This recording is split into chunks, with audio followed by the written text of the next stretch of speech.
বহুকাল আগের কথা। মেঘের উপরে এক রাজ্য ছিল। এই রাজ্যের প্রজারা মেঘের উপরে হেঁটে বেড়াতো। এই রাজ্যের রাজা ছিলেন সুরমান শাহ, আর তার একমাত্র কন্যা ছিল রাজকুমারী মায়াবতী। মায়াবতী আর সবার মতন ছিল না। মায়াবতীর ছিল পরীর মতন দুটি ডানা, কিন্তু ডানা থাকলেও ছিল না মায়াবতীর উড়বার অধিকার।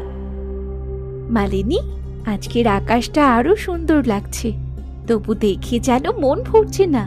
রাজকুমারী, আপনি কিনারা থেকে সরে আসুন, নয়তো মহারাজ জানতে পারলে খুব রাগান্বিত হবেন। তুই আমাকে সরে আসতে বলছিস?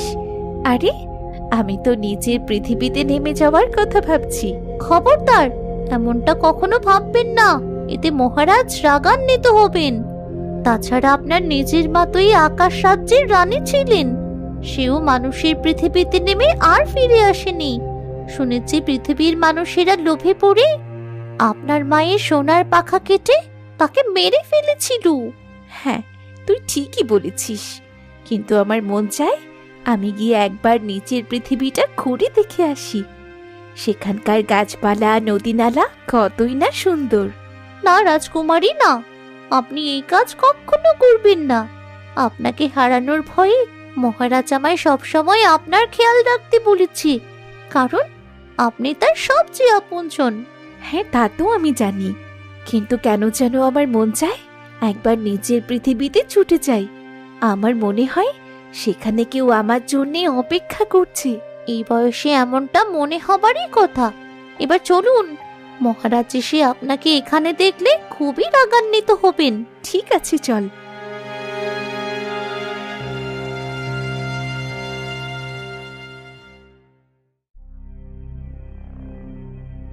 মহারাজ, মালিনীর কাছ থেকে শুনলাম রাজকুমারী নাকি ওর মায়ের মতন শুধু নিচের পৃথিবীতে নেমে যাওয়ার কথা ভাবে। এ কি বলছো রানী? তাহলে তো মায়াবতীকে চোখে চোখে রাখতে হবে, ওকে ওর মায়ের মতো ভুল করতে দেওয়া যাবে না। মহারাজ, ওর শরীরে ওর মায়ের রক্ত বইছে, তাছাড়া ওর মায়ের মতোই ওর পাখাও গজিয়েছে। ওর চিন্তাধারা তো ওর মায়ের মতোই হবে মহারাজ। আমরা ওকে যতই আগলে রাখি না কেন, ও কি আমাদের কথা শুনবে? শুনতেই হবে রানী, পাখা মানে মুক্তভাবে উড়ে বেড়ানো না। ও যদি ভুল করে তাহলে ওর মায়ের মতো ওকেও আমি হারিয়ে ফেলবো। আমিও কি ওকে কম ভালোবাসি? এত ভালোবাসা পেয়েও যে সারাক্ষণ নিচের পৃথিবীর কথা ভাবে, তাকে কি করে আটকে রাখবেন মহারাজ? নিন, এবার আপনি বিশ্রাম করুন, আমি আপনার কপালে তেল মালিশ করে দিই। হ্যাঁ, তাই করো। পৃথিবীর নিষ্ঠুর মানুষদের কথা শুনলে আমার মাথা ব্যথা শুরু হয়ে যায়।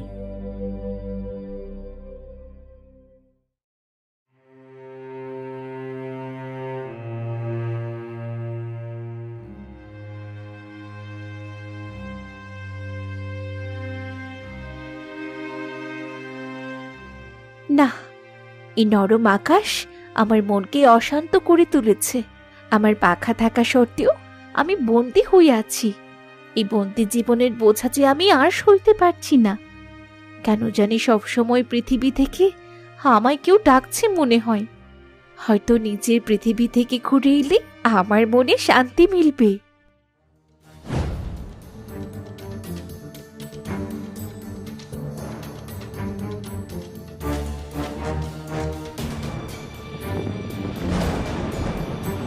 হঠাৎ এমন ঝড় কোথা থেকে এলো? এমন ঝড় হলে তো আমার ডানাই ভেঙে যাবে। না, যে করেই হোক আমাকে পৃথিবীতে নামতেই হবে।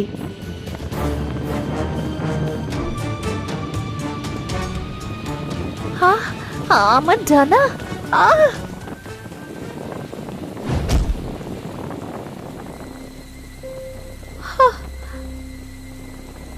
এ কি?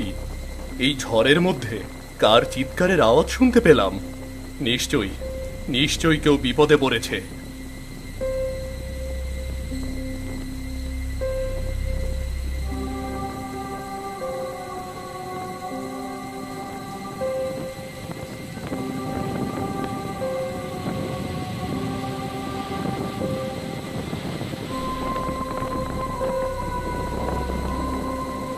এ কি? এখানে তো একটা মেয়ে পড়ে আছে, কিন্তু এর শরীরে তো একটা ডানাও রয়েছে। এ কি কোনো মানুষ নাকি অন্য কিছু?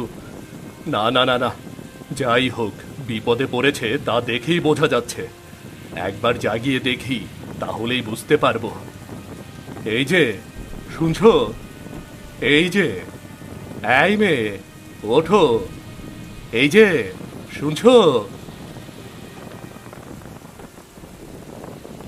এই যে, তুমি কি মানুষ নাকি অন্য কিছু? হ্যাঁ, আমি মানুষ, কিন্তু আকাশ রাজ্যের। আকাশ রাজ্যের মানুষ মানে? আকাশে কি কোনো মানুষ বসবাস করে নাকি? সেখানেও কি রাজ্য আছে?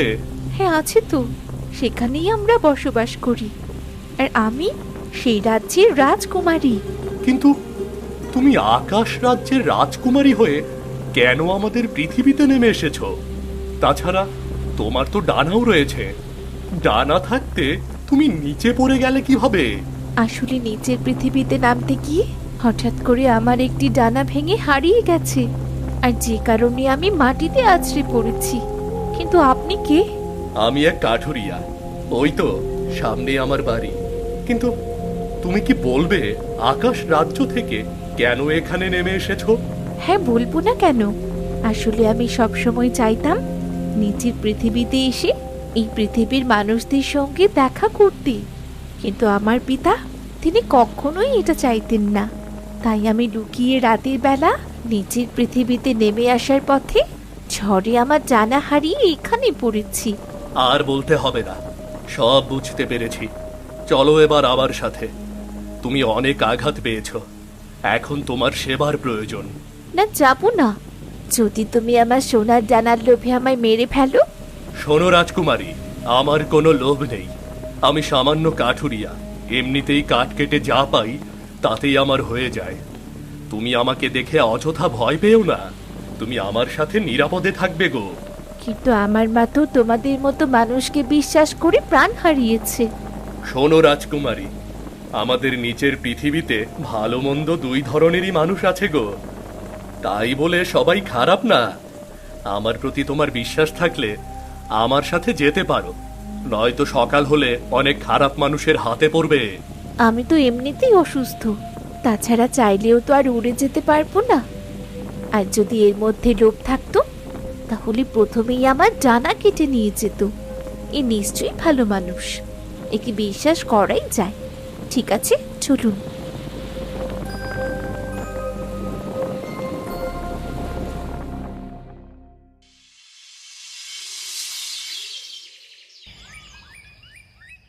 সকাল হলে রাজা সুরমান শাহ রাজকুমারীর পালিয়ে যাওয়ার খবর পেয়ে অনেক রাগান্বিত হলেন। না, এ হতে পারে না। মালিনী, তুমি থাকতে মায়াবতী পালিয়ে গেল কি করে? মহারাজ, রাজকুমারী কখন রাতের বেলা তার কক্ষ থেকে বেরিয়ে গেছে আমি তা বুঝতেই পারিনি। মহারাজ, আপনি শান্ত হন, মাথা ঠান্ডা করুন। কি করে শান্ত হবে রানী? মায়াবতী যে আমার একমাত্র সন্তান, শেষমেশ ওর মায়ের মতো ভুল করে বসলো। ওর মুখের দিকে তাকিয়ে আমি ওর মাকে ভুলে দেখেছি, এখন কি করে থাকবো? মহারাজ, মায়াবতী এখনো অনেক ছোট, ও তো ভুল করবেই। আপনি দূত পাঠিয়ে দিন, তারা গিয়ে মায়াবতীকে খুঁজে আনবে। হ্যাঁ, তাই করছি। কিন্তু দূতেরা মায়াবতীকে খুঁজে পাওয়ার আগেই যদি পৃথিবীর নিষ্ঠুর মানুষেরা মায়াবতীর কোনো ক্ষতি করে ফেলে? অত ভাববেন না মহারাজ, রাজকুমারী অতটাও বোকা নয়, সে নিশ্চয়ই নিজেকে নিরাপদেই রাখতে পারবে। ঠিক আছে, তাহলে আমি এখনই দূতেদের পাঠিয়ে দিচ্ছি। কোথায় গেলে দূতেরা? তাড়াতাড়ি আমার সামনে হাজির হও। হুকুম করুন মহারাজ, আমাদের কি করতে হবে? তোমরা যত তাড়াতাড়ি পারো নিচের পৃথিবী থেকে মায়াবতীকে উদ্ধার করে নিয়ে এসো। নিশ্চয়ই সে কোনো বিপদে পড়েছে, নয়তো সে নিজে নিজেই চলে আসতো। জো হুকুম মহারাজ। এদিকে কাঠুরিয়া অমর সারা রাত সেবা করে রাজকুমারী মায়াবতীকে সুস্থ করে তুলেছে, কিন্তু রাজকুমারীর একটা ডানা না থাকায় সে উঠতে পারছে না। আমার একটা ডানা হারিয়ে গেছে, আমি কিছুতেই উঠতে পারছি না। এবার কি করে আমার রাজ্যে ফিরব? নিশ্চয়ই আমার পিতাজি আমাকে না পেয়ে খুব চিন্তায় আছে। চিন্তা করো না রাজকুমারী, যতদিন তোমার নতুন ডানা না গজায় ততদিন তুমি আমার কাছেই থাকবে। তোমার ব্যাপারে কেউ জানতে চাইবে না। তাছাড়া এই জঙ্গলে অনেক সুন্দর সুন্দর জায়গা আছে, তুমি চাইলে আমি তোমাকে সেখানে ঘুরে ঘুরে দেখাবো। এখন না চাইলেও আমাকে আপনার কাছেই থাকতে হবে, কিন্তু আপনি কথা দিন আমার কোনো ক্ষতি করবেন না। ঠিক আছে, আমি তোমাকে কথা দিলাম, আমি তোমার কোনো ক্ষতি করব না। তাছাড়াও আমি থাকতে তোমার কোনো ক্ষতি হতে দেব না। ঠিক আছে, তাহলে আমাকে সেই সুন্দর জায়গাগুলোতে নিয়ে চলুন, আমি সব কিছু ঘুরে দেখতে চাই। ঠিক আছে, চলো। এরপর গরিব কাঠুরিয়া অমর মায়াবতীকে নিয়ে সুন্দর সুন্দর জায়গাগুলো ঘুরে দেখতে থাকে। আস্তে আস্তে অমর আর মায়াবতীর মধ্যে ভালো বন্ধুত্ব হতে থাকে। এদিকে রাজার পাঠানো দূতেরা রাজকুমারীকে খুঁজতে থাকে। এইভাবেই কেটে যায় কিছুদিন। একদিন মায়াবতী আর অমর বসে তাদের মনের কথা প্রকাশ করছিল। মায়াবতী, তুমি তো অনেক দিন হলো এখানে আছো, তবুও তো তোমার পিতা তোমাকে নেওয়ার জন্য দূত পাঠালো না। তারা কি তোমাকে ভুলে গেছে? না, আমার পিতা আমাকে ভুলতে পারে না। নিশ্চয়ই তার পাঠানো দূতেরা আমায় খুঁজে পাচ্ছে না। তবে তারা যদি আমায় এসে নিয়ে যায়, তাহলে কি তুমি আমাকে ছাড়া ভালো থাকতে পারবে? এতদিন তোমার সাথে থেকে আমি আমার একাকিত্ব ভুলেই গিয়েছি। তুমি যদি হঠাৎ করেই আমাকে ছেড়ে চলে যাও, তাহলে তোমায় ভুলবো কি করে আমি? তবে তোমাকে আটকানোর অধিকার তো আমার নেই। তুমি হলে আকাশের রাজকুমারী, আর আমি হলাম সামান্য কাঠুরিয়া। এমন করে বলছো কেন? আমাকে বলতে দাও। ঠিক আছে, বলো, কি বলতে চাও? সত্যি বলতে আমিও তোমাকে ছাড়া ভালো থাকতে পারবো না। আর আমার কাছে আকাশী বন্দী হয়ে থাকা রাজকীয় সেই জীবন অসহ্য যন্ত্রণাদায়ক। আর তোমার কাছে থাকলে আমার মনে হয় আমি যেন সব কিছু পেয়ে গেছি। বেঁচে থাকার সকল স্বপ্ন অর্থহীন তোমাকে ছাড়া। সত্যি? যদি তাই হয় তাহলে কথা দাও, আমাকে ছেড়ে কখনো যাবে না। হ্যাঁ, কথা দিলাম আমি তোমাকে ছেড়ে কোথাও যাব না। সারা জীবন তোমার সাথেই থাকবো। এ কি দূতেরা, তোমরা? রাজকুমারী, আমরা অনেক দিন হলো আপনাকে খুঁজছি। মহারাজ আপনাকে না পেয়ে অনেক চিন্তিত হয়ে আছেন। চলুন, তাড়াতাড়ি আমাদের সঙ্গে চলুন। না, যাব না আমি। তোমরা পিতাজিকে গিয়ে বলো আমি পৃথিবীতে অনেক ভালো আছি, আমি আর সেখানে যেতে চাই না। না রাজকুমারী, মহারাজের হুকুম, আপনাকে আমাদের সাথে যেতেই হবে। আপনি স্বেচ্ছায় না গেলে আপনাকে জোর করে আমরা তুলে নিয়ে যাব। রাজকুমারী, তুমি সত্যি আমাকে ছেড়ে চলে যাবে? চিন্তা করো না, আমি আবার ফিরে আসবো। তুমি শুধু আমার অপেক্ষায় থেকো। হ্যাঁ, আমি সারা জীবন ওই আকাশের দিকে তাকিয়ে তোমার অপেক্ষায় থাকবো।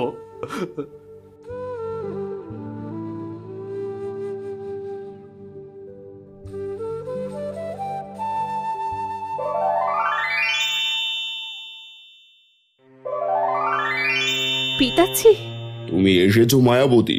আমি তো ভেবেছিলাম তোমাকে তোমার মায়ের মতো হারিয়ে ফেলেছি।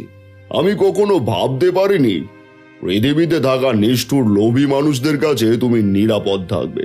না পিতাজি, পৃথিবীর সকল মানুষেরা খারাপ নয়, তাদের মধ্যে অনেক ভালো মানুষও আছে। আর আমি তেমন একজন ভালো মানুষের কাছেই ছিলাম। সে আমার কোনো ক্ষতি হতে দেয়নি, তাই আমি সিদ্ধান্ত নিয়েছি আমি তার কাছেই গিয়ে থাকবো। খবরদার, তুমি আর কোথাও যাবে না। তুমি পৃথিবীতে নামতে গিয়ে একটা ডানা হারিয়ে ফেলেছো। আমি চাই না তুমি আমাদের ছেড়ে আবার পৃথিবীতে ফিরে যাও। পিতাজি, আপনি যদি আমাকে সুখী দেখতে চান তাহলে আমাকে পৃথিবীতে রেখে আসুন। আর নয়তো এই রাজকীয় জীবন আমার কাছে অসহ্য যন্ত্রণার মনে হবে। এসব তুমি কি বলছো মায়াবতী? আমরা তোমাকে এত ভালোবাসি, তারপরও তুমি তোমার মায়ের হত্যাকারী ওই পৃথিবীর মানুষের কাছে ফিরে যেতে চাও? মা, কয়েকজন খারাপ মানুষের জন্য তো সবাইকে খারাপ ভাবলে চলবে না। শোনো মায়াবতী, যতই বলো না কেন তুমি আর কখনো নিচের পৃথিবীতে যেতে পারবে না। মালিনী, ওকে ওর কক্ষে নিয়ে যাও। আসুন রাজকুমারী, আসুন।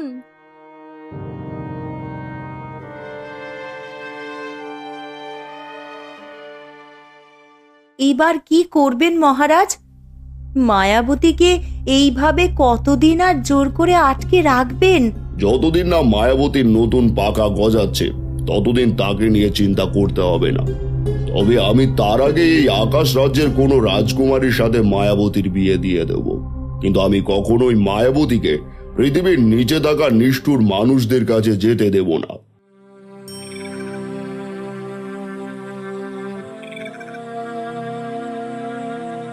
মালিনী, আমি ওকে ছাড়া থাকতে পারবো না। রাজকুমারী, আপনিও সব ভুলে যান। মহারাজ আপনাকে অনেক ভালোবাসে, তাই সে আপনার ভালোর জন্যেই নিচে থাকা মানুষদের থেকে আপনাকে দূরে রাখতে চায়।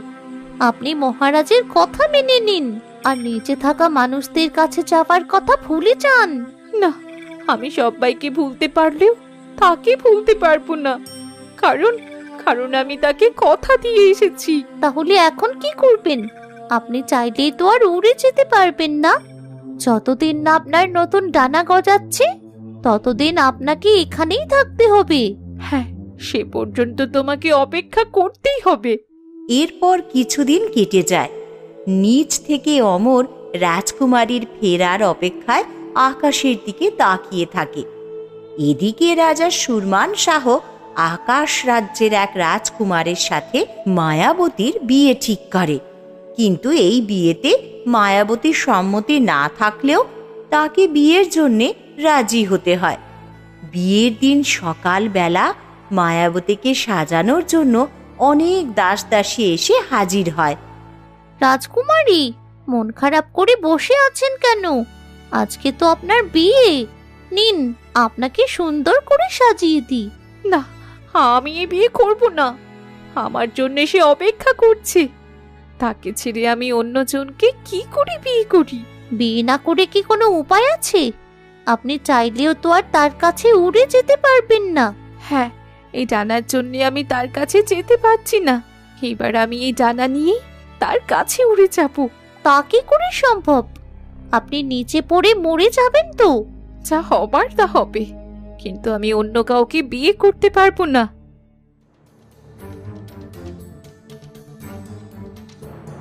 রাজকুমারী, পাগলামো করবেন না, ফিরে আসুন। যাবেন না রাজকুমারী, রাজকুমারী।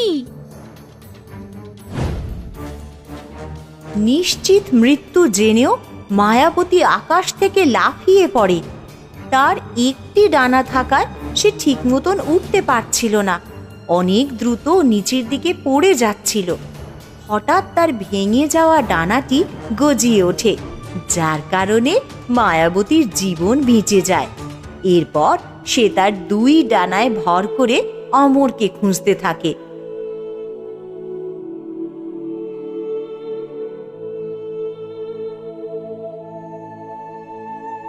এসেছো এসেছো মায়াবতী?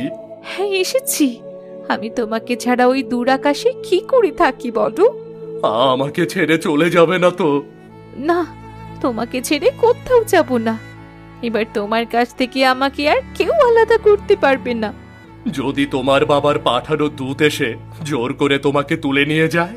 না, আর কেউ আমাকে জোর করে নিয়েও যেতে পারবে না। আমি আমার ডানা ফিরে পেয়েছি। এবার তোমাকে নিয়ে অন্য কোথাও হারিয়ে যাব, যেখানে যেখানে আমাদের কেউ আর খুঁজে পাবে না। এবার চলো তো, চলো আমার সাথে।